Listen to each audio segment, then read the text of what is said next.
Kartika Putri dibully gara-gara pamer dapat hadiah mewah dari suaminya. Istri Habib Usman itu lantas beberkan alasannya posting di sosmed. Kartika Putri baru saja merayakan ulang tahunnya yang ke-31 pada tanggal 20 Januari tahun 2022 kemarin.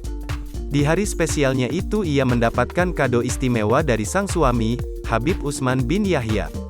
Suaminya diketahui memberikan hadiah mewah berupa tas yang ditaksir seharga ratusan juta rupiah. Hal itu diketahui dari unggahannya di Instagram.